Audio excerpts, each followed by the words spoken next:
আসসালামু আলাইকুম, কি অবস্থা সবার? আশা করি সবাই ভালো আছেন। আল্লাহর রহমতে আমিও ভালো আছি। তো আমি সকালে এসে দেখি আমার গরুগুলো অনেক নাদাইছে। সেই নাদাগুলো পরিষ্কার করে দিয়ে দিতাছি আমি তাড়াতাড়ি, কেননা তাদের খাবার দিতে হবে। তাদের সকালে খাবার এখন দেওয়া হয় নাই, তাদেরকে এখন খড় দিব।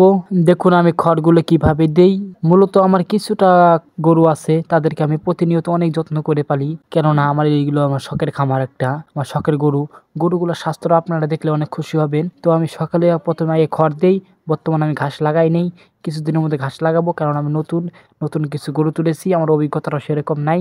আপনারা যদি ভালোবাসা পাই, আপনাদের যদি কোনো কথার মাঝে আমি কিছু তুলে ধরতে চাই, তা আপনারা আমাকে ভালোবাসা দেন, তো আমি এইভাবে এগিয়ে যাব। আমার গরুগুলো আল্লাহর রহমতে অনেক সুন্দর আছে, অনেক সুস্থ আছে, অনেক সফল আছে। গরুগুলোর কোনো রোগবালা নাই, স্বাস্থ্য সবল আছে। কিন্তু আমি কিছুদিনের মধ্যে ঘাস লাগাবো গরুর নাইগা। তো আমি কি ঘাস লাগাবো আপনারা অবশ্যই একটু কমেন্ট করে জানাবেন। কি ঘাস গরুর জন্য সবচেয়ে ভালো হয় আপনারা অবশ্যই একটু জানাবেন। তো আজকে পর্যন্ত এই পর্যন্তই। আল্লাহ হাফেজ।